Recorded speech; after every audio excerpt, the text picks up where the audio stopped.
Hey guys, editing Kenny here, and I know there's a lot of background noise and all going on, and I apologize for that. It's raining outside, it's a bit windy in my room because of the fan on, because my AC is spoiled. I really apologize for all of that background noise. I hope by the time the next podcast happens, I can fix some of this, but because I don't have a soundproof room and a proper recording station, I hope you guys forgive all that unnecessary background noise. I'll try to minimize it. I hope I've minimized it enough while editing so that it's not noticeable, but it will be loud in some points, and I generally can't do shit about it. And if it ruins the podcast experience, again, I'm really sorry. Anyways, I hope you enjoy it. I hope you stick around. I love you. Thank you for listening. Peace. Hello, everybody. How is it going? It is me, your boy, average rookie or caddy, whatever floats your boat. And I would like to first off start by apologizing for not, releasing any video. This week I was streaming a bit during the beginning of the week, but then I got the flu and I was completely out of it from Wednesday and Thursday and Friday. I had some stuff to do, so I just did not have a time or the energy to record a proper video. But I'm getting better now, and a lot happened in the past 2 weeks. So even though I'm still not feeling that up to snuff, I really wanted to get this stuff out because it's been a hell of a 2 weeks for gaming in general, and what's happening around the industry with all these reveals and releases and all that kind of shiznit. So let's get into it. But before we get into it, I want to take a minute, to like, I don't know if shout out's the good word, but I just want to take a minute of your time to bring to your attention a certain player or a certain gamer from our gaming community passed away recently, and he goes by the name of Haven.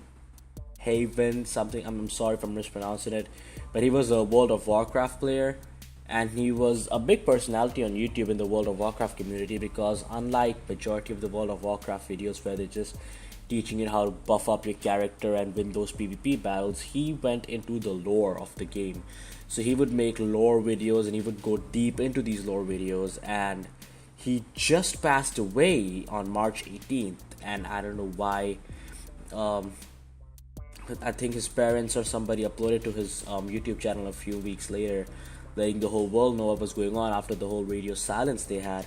And he passed away from epithelioid. I am massacring that, but there's epithelioid sarcoma.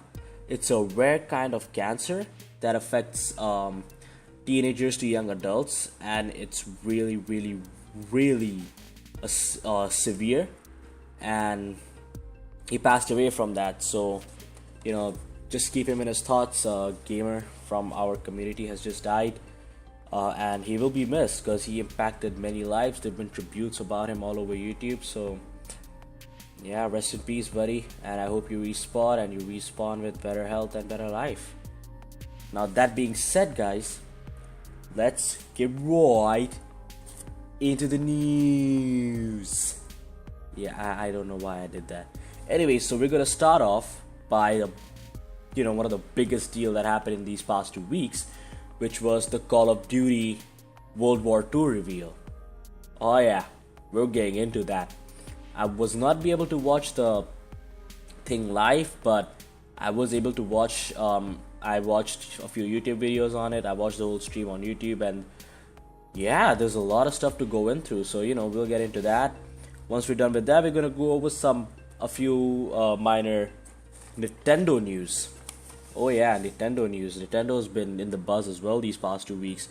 They are, surprising people and still going strong, and I have high hopes for them because I'm a Nintendo fanboy. So we're gonna have our own separate segment for Nintendo news, and then after that we're gonna go into some other news, and these are just generic game news in general, where they don't really fall into a certain category. One of these topics that I cover in this segment is kind of something that I also want to share my thoughts about. So maybe we'll get into that. And finally, I also want to add a new segment, and I'm going to try to do this into my podcast every month or every week, or because the podcast is still bi-weekly, like it comes every 2 weeks right now, and that's what I'm aiming for. So I just want to put any games that are on my radar that I'm playing or I want to play or stuff like that, and I'll tell you guys about it, and stuff like that. Yeah, so without further ado, let's get into the first segment of this podcast, and that is the Call of Duty Worldwide reveal of their latest installment, Call of Duty World War II. So, when the before we start, just so everybody knows, this Call of Duty is going back to the World War II era. We're done with the futuristic space bullshit that made me and many of the other fans of the franchise quit the franchise overall, because we just couldn't get into the whole running and double jumping and gliding and all that bullshit that they added into the game. We're going back to the World War II era, and from what we know of from like the trailers and what the developers and the cast spoke about, is it's more of boots on the ground, as I mentioned earlier. I'm just going over my notes right now. There's boots on the ground, which basically in layman terms means that you'll always stay on the ground while shooting and everything. Any action you take, all will be like, on the ground, which might sound weird to many people listening to me right now, but as I mentioned earlier, in a few more recent iteration of the games, we've had God go to space, so there was double jumping, there were exosuits which would give you ability, shit like that. All of that is being scraped. I don't know about the abilities part, don't quote me on that, but double jumping and space battles and all of that are going to dog shit. We're getting our boots to ground run and gun gameplay back. And one of the things they emphasized on was that since this game is gonna be introducing World War II to a whole new younger generation, they want to make it as accurate as possible, and so they were working with a very well-known historian who was in the game's development. So historical accuracy is one of the key points they're pushing, and they went as far as to say they visited one of the many famous locations where all these battles happen. So we have those, we have guns which are more accurate to that timeline. They also said that they'll have some real world moments that you can play in those games, and some of them that they named were the D-Day, the liberation of France, Normandy, and many other such life-altering events, which are, really, really, I don't know the term to use here. It's like a gruesome moments of these wars that actually were a turning point, or for many people, one of the more severe casualty-driven battles.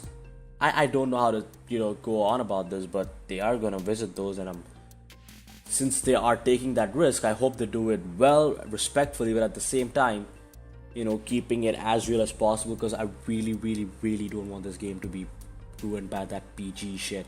And by the trailer, from what we've seen, that PG shit is not there, so you might get some real world, not real world, but more realistic battles and stuff like that. So that is always good. And the art style that they've opted for, that they're calling it, is called dark and beautiful. It's to emphasize that the war and everything around that's happening is a dark situation and a dark moment, but at the same time everything should look beautiful, from the coloring to the reflections to the raindrop and everything like that. And let me tell you, I think they're achieving that, because the trailer that they showed had in-game footage, and holy shit, it just started off with the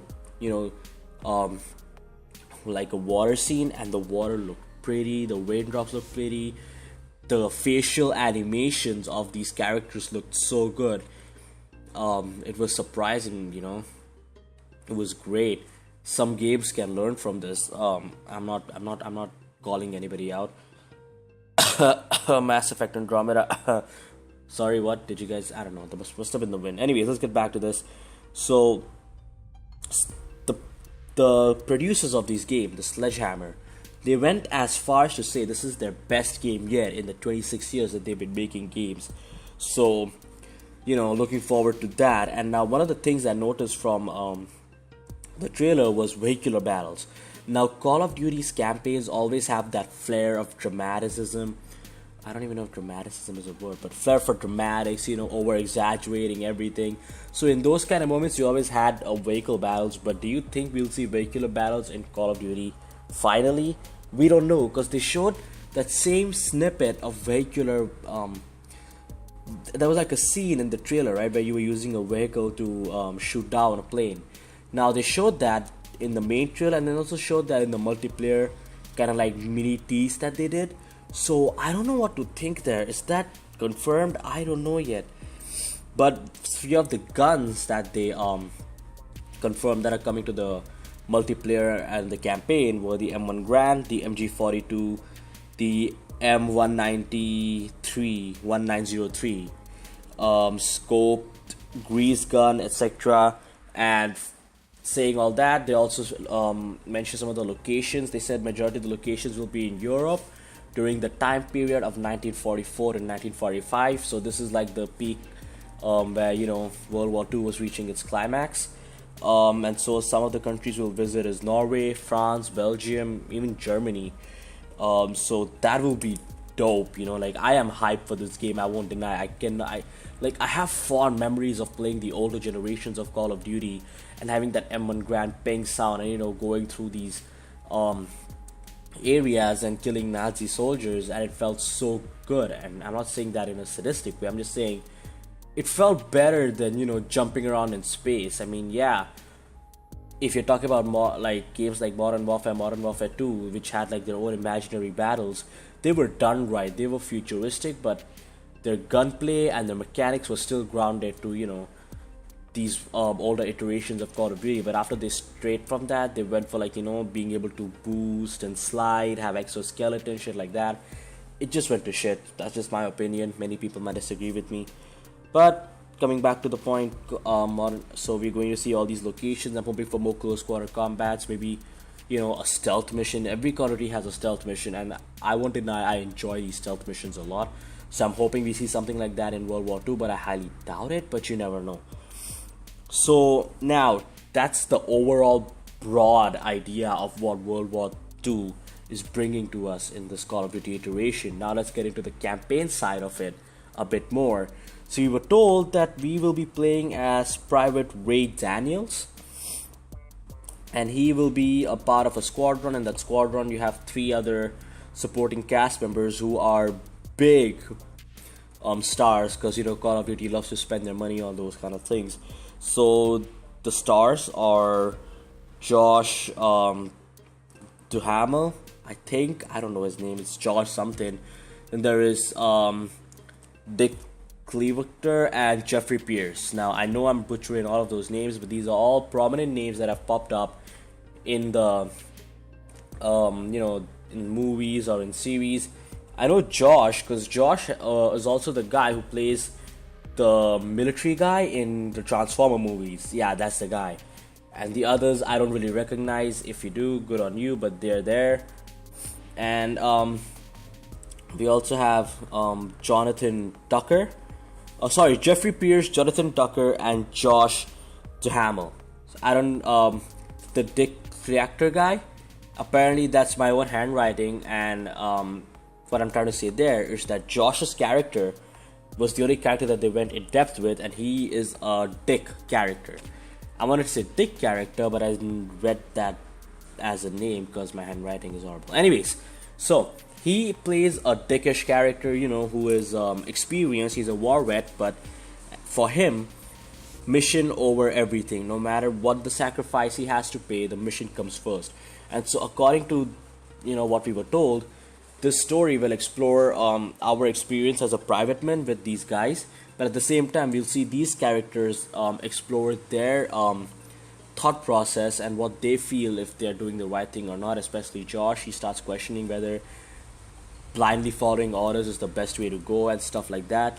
Sounds generic, but I think it can be done well, and if the older Call of Duties are anything to go with, I really hope they do it justice, And the main focus of the story will be on brotherhood and how these guys, instead of going there to win a war for the country, they were more focused on caring for each other and keeping each other alive no matter what. So am I hyped? Yes, I am. I am really hyped. So that was like the overall idea of what the campaign and Call of Duty World War II has in general. And then we come to the multiplayer section of Call of Duty, and they didn't really say much there.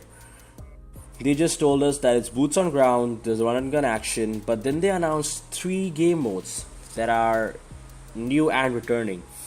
So the returning game mode is War. I don't know what this is, I'll be honest, and they didn't explain it. And it's a returning game mode. I tried to look into it. I genuinely don't know. I'll do some more research, and if I find out, I'll read it in the description below. But if I don't, I'm sorry. But War is coming back. Then they have this new thing called Divisions, which is like a multiplayer faction. You join a faction, and this actually affects how you progress in your multiplayer ranking, like how do you level up and stuff like that. So that's interesting. Now I don't really know how it's going. Is it going the Destiny route where you choose a faction and then you level up the faction, which gives you better gear or stuff like that? It could be, because the next point that they announced was headquarters. Now to keep it simple, headquarters is basically tower from Destiny. It's a social space where you and a bunch of other different... I think it's raining. Yo, it's raining. Sorry, I got distracted because it's raining. Anyways, headquarters will be like the social space for the tower, and it will act as a hub for all the players to come together, talk, maybe show off all the gear they have, stuff like that. You can't really do much, but it's just like a socializing area. This is... The rain is really loud. Really loud. I'm sorry, it's raining really loudly right now. It's 2 a.m. and I don't think I'll have time to reshoot this podcast because I'm traveling to Thailand. So you know what, we're just gonna carry on with it as it is. I'm sorry, guys. So that's pretty much it for the multiplayer side of Call of Duty. Then they announced the 3rd game mode, which to nobody's surprise was zombies. Nothing was shared there. It's just zombies, Nazi zombies, and that's it. I don't have much to share about that. And that basically concluded what was the Call of Duty segment of the reveal and everything. That was all that was mentioned. If there's anything new that comes up, I might cover it in my future podcast, because I'm not really that keen into like deciphering everything and stuff like that. It's just I don't have the time for that, guys, with a job and everything. I just don't. So if anything interesting pops up, I promise to update you into like a news video or something like that. But now, let's move in to Nintendo news.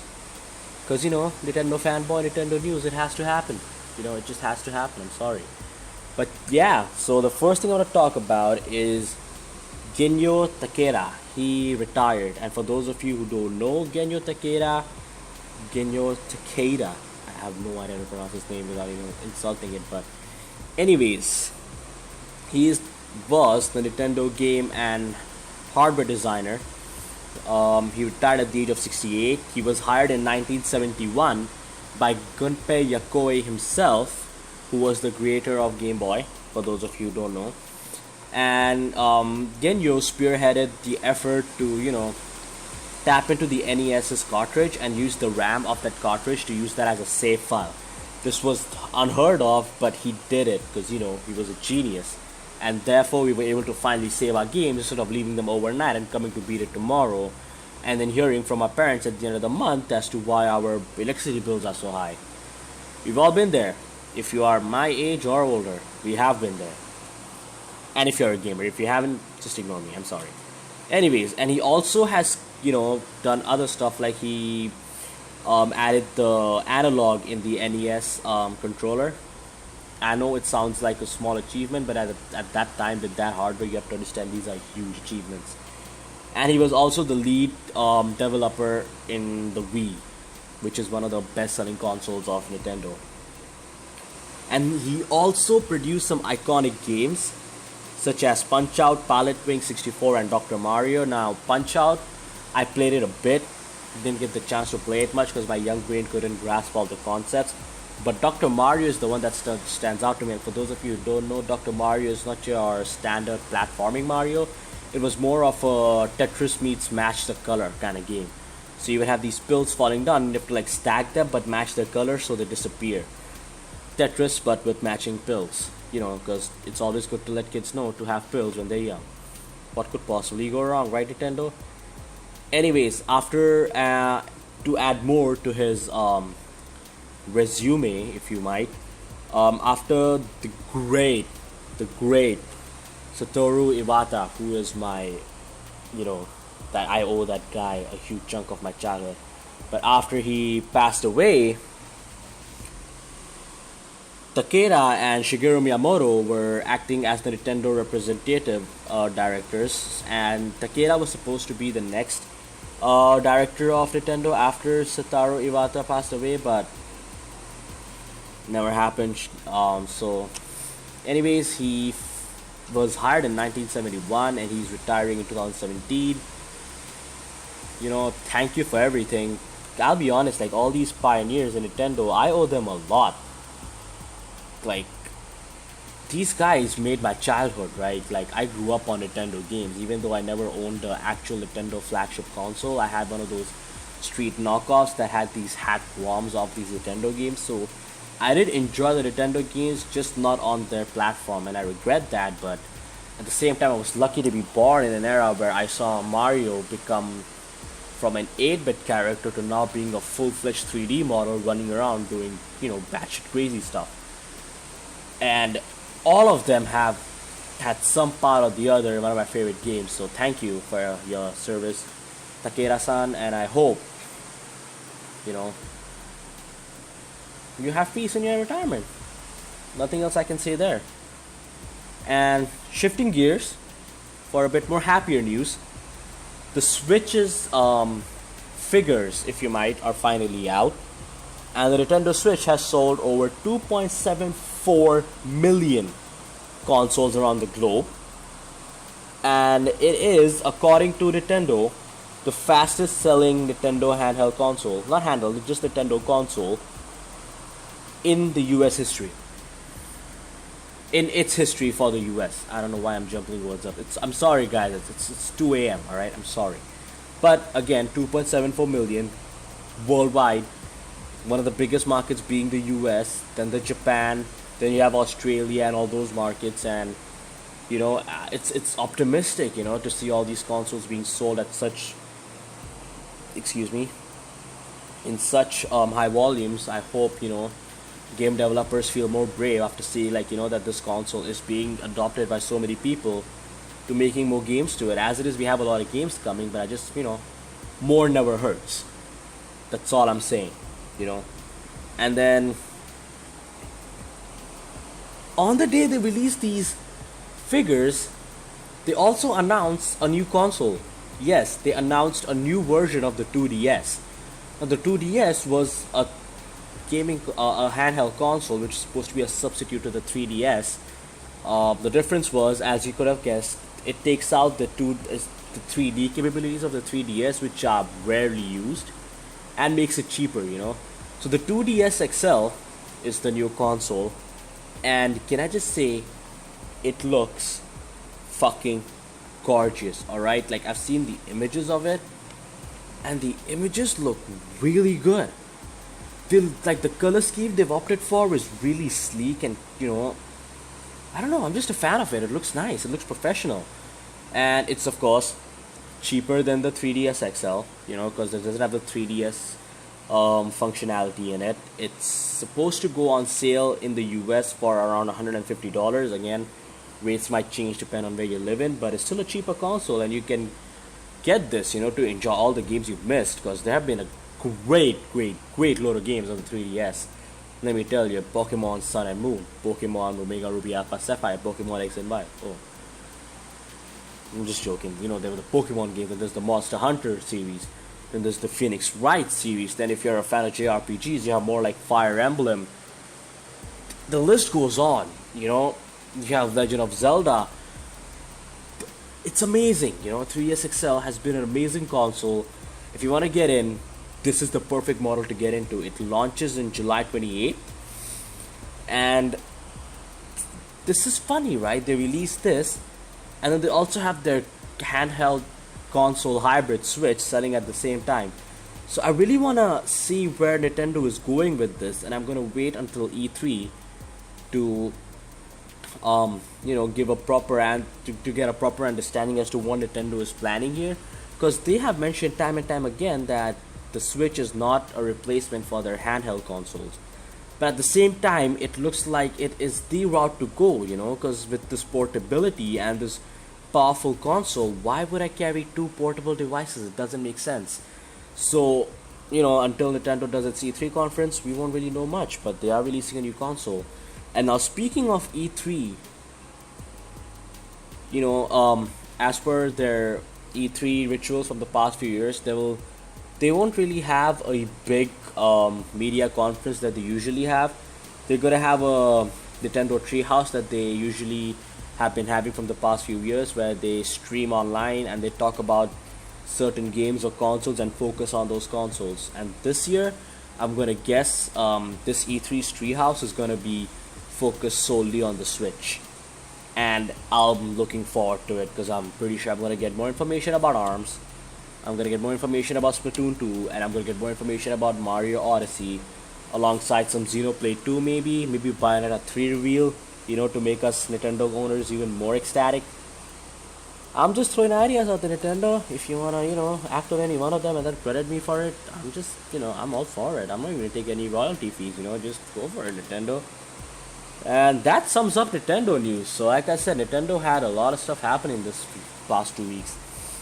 So I hope that keeps you a bit up to date with that. And now coming to the other news section, which is basically some news that don't really fit into a category. It's just news from here and there and everywhere that's happening in the gaming world that I want to bring to your attention, because it interested me and I want to talk about it, and I hope it interests you. And the first thing we're going to talk about is Pokemon. And now many of you are, face palming because you're like, people still play that game? And yes, people still play that game, and I'm one of those people who goes out of his ways to buy consoles that those games release on just so he's able to play those games. Yeah, I know I'm 21, I'm going to be 22 soon, and I still play Pokemon. Fight me. But no, Pokemon just announced these little figures that they have. These are only exclusive through their Pokemon Center online site. These figures are cute. I just wanted to talk about them because they are really cute. I'll see if I can get my hand on one of them because I really love the Cubone one. But they are releasing 4 new figures, and these figures are basically to capture these Pokemons in the middle of their strongest attack. So you have Vulpix, and they've captured Vulpix in the middle of a Fire Spin because that's the best attack he learns. Then you have Cubone doing Bone Smash, again best attack he learns. You have Psyduck and you have Jigglypuff, and Jigglypuff is singing, so she has like these notes around him or her. Not assuming the gender. I'm just saying, whichever Jigglypuff you want, you can get it. But that was cute. If you want to check it out, I'll try to put a link to that in the description down below.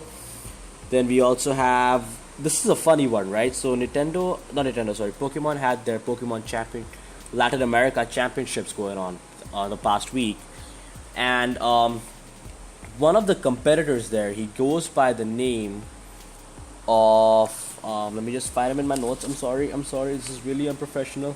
I'm sorry. Anyways, he goes by the names of Ashton Cox, right? There's a dick joke in there that I'm really tempted to make, but I'm too tired to make. But his name is Ashton Cox. He's a competitor in that championship, of course, and everybody has their lucky charm. Some people have a lucky doll, some people have a lucky accessory. This guy walks in with a pineapple, and when the casters there ask him about it, he's like, one of the old flea market guys gave it to me when I landed here, and he was like, this is gonna be a lucky charm. So he took that pineapple and he won the league with it. And when I say he won the league with it, I mean he literally won the league with it, because there were many times where it felt like he was gonna lose the battles, but he got lucky with the RNG or the randomness, because there's a certain luck ratio which allows you to get critical hits in game, which basically do more damage than they usually should. And he got that luck in the most key moments, and he attributed it, of course, to his lucky pineapple. So yeah, guys, maybe fruits are more useful than we thought we were. Maybe next time when you enter a competition or something, take a fruit with you, and if the judge or somebody disqualifies you for it, throw it at their face. It could be You could use it for multiple, it'll be multi-purpose. It's all I'm saying. Just saying, guys. Just saying. Anyways, moving from a Pokemon, we're gonna go back to some Persona 5 news. So, last podcast I spoke about Persona 5's streaming restrictions and how strict they were and everything. Well, they've come out and they've apologized for it. They've, you know, put out a statement which, to summarize, they just say they're sorry that they had to do that. They were really and this is the one that really gives me a kick in my funny bone, is that they did not expect the backlash and they didn't expect many people to be watching these streams, so they didn't think it would affect it would have such a negative impact. Well, they woke up luckily, so now they've you expect me to say now they've lifted that ban and you can stream it regardless, but that's not the case. They've just increased the amount of time you can stream in game. So basically, before you could only stream to a certain date, well, that date has shifted to a few more date in game. There, you still can't stream the whole game. People are still streaming it. They're finding a way about it, and I am gonna do it as well once I get my hands on the streaming device that I've just ordered. So at this point, I just don't care, guys. The game is out. It's been at least 2 to 3 weeks. I wanna I wanna show you guys. I wanna have fun with it. I wanna stream this because I know it's a fun game. So yeah, that happened. There's still that policy in place, but it's a bit loosened up now. So if you wanna rejoice on that, if you were looking forward to streaming that game but couldn't, well, stream it now if you wanna. I mean, I don't know. And then the next news that is really interesting to me that I read about was Razer entering the VR market. We all know Razer for PC gaming. They've always had that gimmick where they want to get in and add RGB to everything and make everything look much nicer. As a guy who owns all mouse, keyboard, and headset from Razer, I love it. But they recently announced their new VR headset, which is called the Razer Headphone Development Kit, or the HDR2. And this is basically a lower end headset which costs $399, and apparently it is not as capable as its competitors that is trying to compete with, which is the Oculus Rift, which prices at around $499, or the HTC Vive, which is a $799 peripheral. But the way Razer is selling it is that this is for people who love tinkering and taking things apart and putting it together. Because apparently you can take this VR headset apart, and if you want to tinker and add some stuff to it that you think you can, you're allowed to do it. Hence the dev kit in its name, development kit. So it runs games at 1080. It has around 400 games that you can play right now through Steam if you have the headset, if you decide to order the headset. But there are also some cons. The first one is that it does not have the depth perception that the other headsets have. Basically, it doesn't it's not able to record the depth at which your movement of your depth. Basically, if you get what I'm saying, if you're moving closer to the screen, your in-game character will also move closer to the object, stuff like that. It can't do that because these other peripherals, they have two sensors that you need to mount so it can better sense your movements and react to it. This one just has one camera that's mounted to your monitor or whichever surface you want. And the second con is that even though it runs the game at 1080, at the side or the corner of your sight when you're wearing the headset, the image starts getting distorted. Now, I don't know what the reason behind this is. I am no technical whiz, so I won't act like I know what's going on, but these small things can break immersion, and VR is all about immersion. But it is too early to speak, and I think if you're looking to get into the VR thing, this might be a good option. I genuinely don't know, and I will actually bring this up in my next podcast, which I'm gonna have one of my friends over. He goes by the name of Corey, and he is more of a technical whiz than I am, so it'll be fun for me to go in depth with him in these kind of things, because it'll be fun, because I'm gonna go in depth with this. I'm gonna go in depth with Scorpio. It's gonna be like a more technical episode. That's what I'm planning. Anyways, so that happened. Razer got into VR. You can take it apart. HDR2, if you want to order, if you're looking to buy it, you can check it out. Let me know in the comments below if it interests you. Moving on from that, Now, this is a story that I want to actually talk about in depth if I can. And the story is basically about this. The story came on Polygon, by the way, and in this Polygon piece, it's a story about a competitive Overwatch player, right? His name is sorry guys, I'm still sick. I'm running out of breath. I'm really sorry. Anyways, it's about this Overwatch player. He wants to become pro, right? He goes against his family. He's like, his family's like, no, you're not gonna go pro. You're gonna finish high school and you're gonna get the fuck into a proper job and everything. And to further prove that point to him, they would like cut his modem. They would like, take away his internet, stuff like that. But he would still go to the internet cafes, look at the maps of Overwatch, and learn and see what he could do better, what he could do the callouts and stuff like that. He loved the game, and so he lived the game in any way he could. But time passed, and then he realized that this is his passion and he wants to do it. So he tried out for a team known as Immortals, and he made the cut. He was able to join, and he is now one of the core players of Immortals.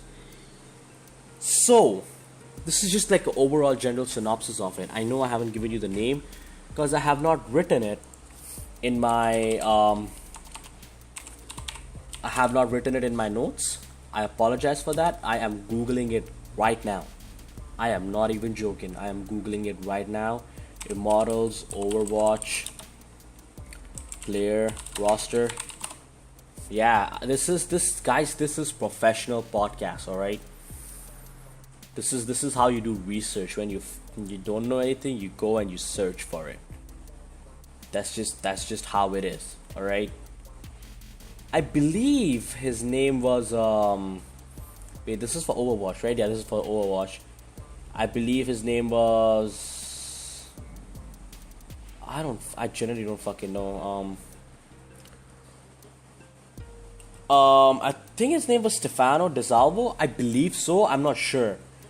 I could be wrong. I most probably am wrong.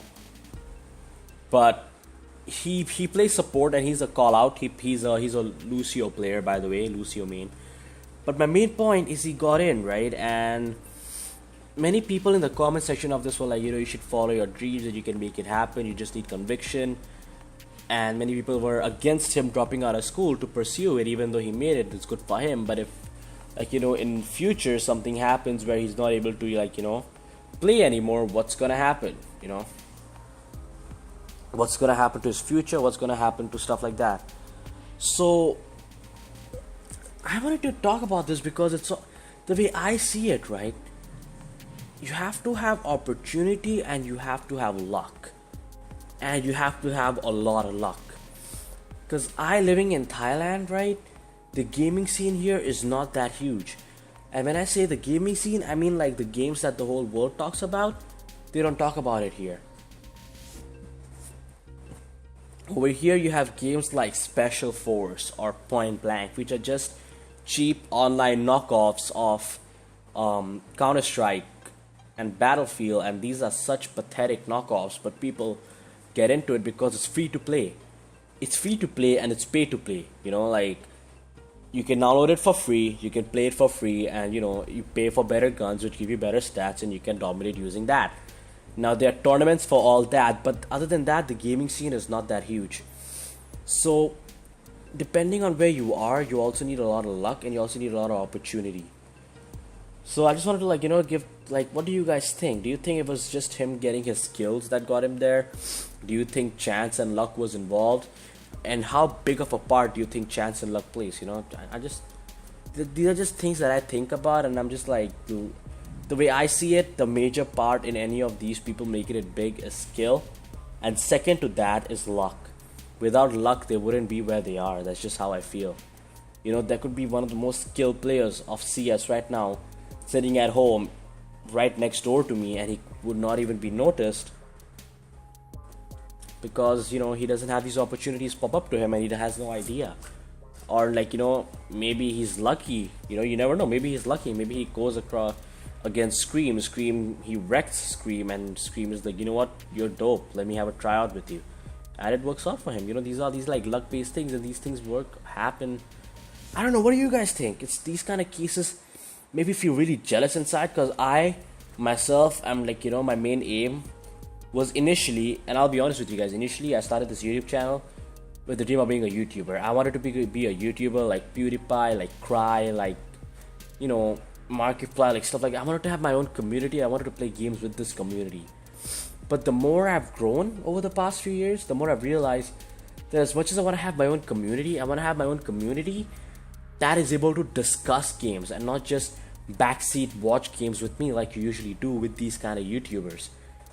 Like, I want to get into gaming journalism, but at the same time I want to, like, I'm like started streaming on Twitch in hopes of creating this community with which one day I can, like, just while I'm streaming, just ask a question, yo guys, what do you guys think about this game? And they actually give me an honest opinion and a more mature opinion, where they're like, dude, this game's mechanic feel are a bit too gimmicky, they don't work that well, I think this could be improved, and we can discuss about it. And that's the kind of community I want to create, So yeah, I don't know, like, tell me what you think. Do you think luck and chance are a huge factor? You think with skill and conviction you can make it all the way through? I would love to know your thoughts. If you have any, please let me know in the comment section or on my Facebook page or on my Twitter. Just let me know. So yeah, now that wraps up pretty much all of the major stories and major things I wanted to talk about. And to wrap it up, I want to actually talk about games on my radar. Now these are games that I want to play. These are games that I'm looking forward to playing. These are games that I am also looking forward to watching Let's Plays on. And you must be thinking, Let's Plays on? Why? Why would I want to watch Let's Plays on these games? Well, my friends, because some of these games are horror games, and I am a pussy. So anyways, one of the first games that's on my wrist, yes, not list, wrist, is Persona 5. It's been on my list for the past 3 weeks since the time it launched. I've been playing it non-stop. I took a break for it after I beat the game, because I played the game for a whole week, 98 hours. Got the true ending on my first try, which blew my mind, because I did everything right and I met all the criteria to get the actual ending and not a bad ending. So I still want to go play New Game Plus, and the reason why this game is on my radar is because I want to platinum this game. I want to platinum the shit out of this game. So Persona 5, Little Nightmares. This just came out. It's a game that is basically something like Inside or Limbo, but with more a bit of a horror, a bit of a creepy element to it. So I wanna play this game so badly. I'm hopefully get into it sometime soon. This game, I'm looking forward to playing it. Keep an eye out on my YouTube channel or my Twitch. I'll most probably either stream it or play it and put it up on YouTube, or both actually, most probably both. And then the next games are 2 games that are on my radar, but I'm just watching playthroughs of it because I have no balls to play this game on my own. And those are Prey and Outlast 2. Now Outlast 2 released last week. Critics didn't like it, like they loved it, but the scores were mediocre, like 7.5 to 8 to 7. But the people who are playing it, they're having a really fun time with it. They're saying this is a really scary game. And more than scary, I think it's disturbing because it has such gore elements to it. It has like sex is a theme, childbirth, parenthood, gore, all of these are themes. And yeah, it's like something that I want to play, but I just don't have the balls to. So Prey, Outlast 2, both of these are my Let's Plays. Sorry guys if you want to see me scared. I might do a live stream of me playing a little bit, but don't expect me to complete the game at all. The next game is a game that I know nothing about, but I really want to play because it's a game about sorrow. From what I've read, it's about sorrow and conveying this feeling of dread and sorrow to the player, and it's called What Remains of Edith Finch, and it's got some great reviews. So I'm gonna do a playthrough of this as well on my Twitch and YouTube, so keep an eye out for that. Noir Automata, since the time it's come out, I want to get my hands on this game, but it's not available in Asia right now. Why? I want to get on my PC so it becomes easy to stream and on a better quality rather than my PS4. So yeah, hope I can get it then. I'm really looking forward to playing Noir, man. I played the first one, Noir Gestalt. I fucking love that game, got all the endings. So yeah, this one should be fun. And I also just got Mario Kart 8 Deluxe on the Switch. It just came out. It's a great party game. It's a must-have. if you have friends over, and I frequently have at least 2 to 3 friends over sometimes. So this is a fun game to have. I played with my girlfriend a bit, and I've learned that when the items are off, she sucks. She loses to me, and I love that. But when the items are on, and I get that I'm coming first, and she and all the other computers are using items and raping my ass out, I get real salty. And I really blame my girlfriend for it. I don't know why. I just get so salty. I'm like, you couldn't win if you used the weapon. You couldn't win if the turtle shell wasn't there. It's in the game. I need to shut the fuck up and accept the fact, but I just can't. But Mario Kart 8, great fun. I highly recommend it. And the last and not the least is Guardian of the Galaxy, which is another Telltale adventure game that just came out.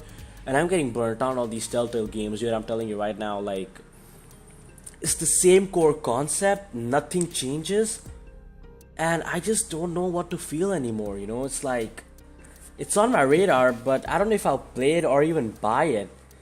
I might just wait for it to be free or something like that, because PSN makes a few games free every month.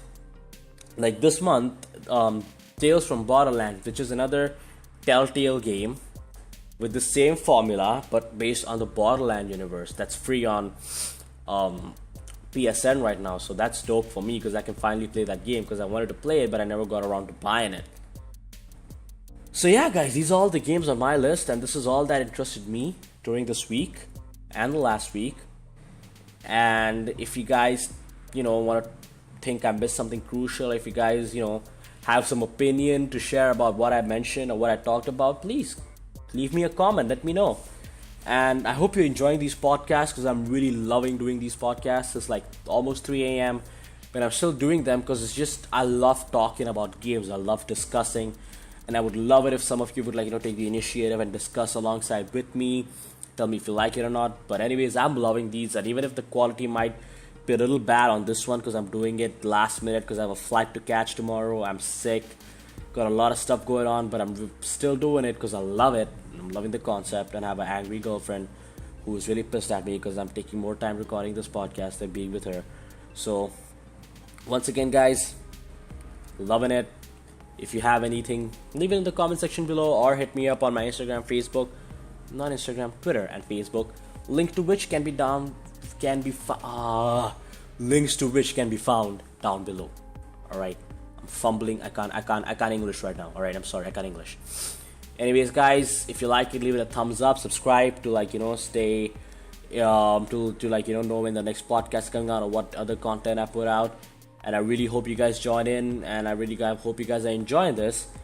And yeah, if you want to hear more of my podcast or my Twitch, follow me on Twitch, or any of all that other stuff, all of that shit will be down below in the description. I hope you guys are enjoyed. I hope you guys have a wonderful weekend, because when I'm recording this, it is the 29th of April. It's already Saturday.